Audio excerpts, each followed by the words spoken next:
गोजोन फुंबिलिनि साफ्रोमनिसिमबो अननाय मोजां मोननाय आरो गाहाम हामलायनायखौ फिन खेबसेबाव बावहरफिननानै आंनि बे चेनेलाव नोंथांमोन साफ्रोमखौबो गोसो गोथारै बरायनानै लाग्रोफिनबावबाय। आसा खालामदों नोंथांमोन साफ्रोमबो इसोरनि अननायाव जोबोर मोजाङैनो दङ।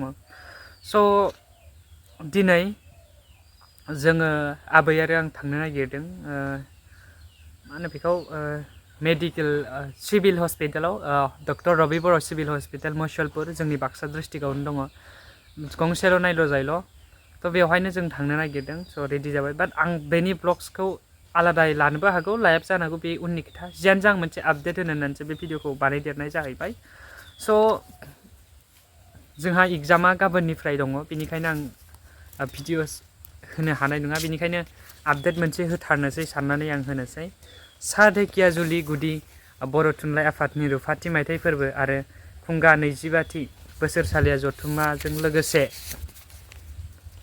लोब्बा लाखिनानै मा हाबाफारि लाखो बिथांमोना निस्सय नोंथांमोना मिथियाखै। स' नोंथांमोना भिडिअखौ जोबजासिम नाय बेनि उनावसो कमेन्ट होनो हागोन। भिडिअखौ जोबजासिम नायाब्ला बुजिनाय नङा। बेनिखायनो जोबजासिम नाय बेनि उनाव कमेन्ट हो।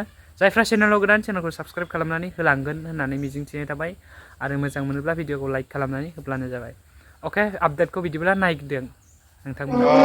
बे दिनै 10/11/2024 नभेम्बर बेवहाय सेथि हाबाफारि हिसाबै हान्जा सुनाय हाबाफारि दंमोन, हारिमु हान्जा सुनाय। बेवहाय खोब फरायसा फरायसुलिफोरानो लोगोसे फोरोंगिरि बिथांमोन लोगोसे बानजाय आफादनि बिथांमोना बाहागो लाबाय।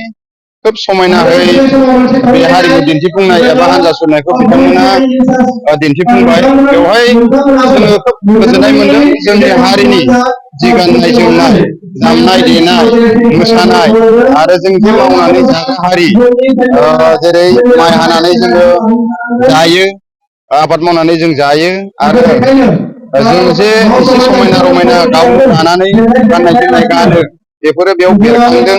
हालेवना जायो बेबो बेरखांदों। जों जे मिथिंगाखौ मोजां मोनो बेफोरबो बेरखांदों।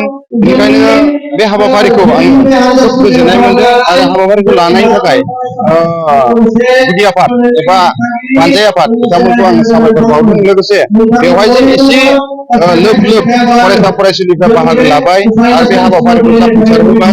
आरो जोङो मिथिदों बे हारिमु हान्जा सुरनायनि गेजेरजों जोंनि आसलथे हारिमुवा मा मा लोब्बा दङ, हारियाव मा मा जोङो लोब्बा थायो कालसारा, बेखौ जोङो सिनायथि मोननो हादों आरो गोजोननाय मोनदों जोबोरैनो।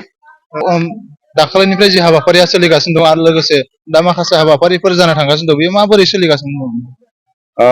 जोङो खाफाल गोनां बानजाय आफादा खोब मोजाङैनो बेखौ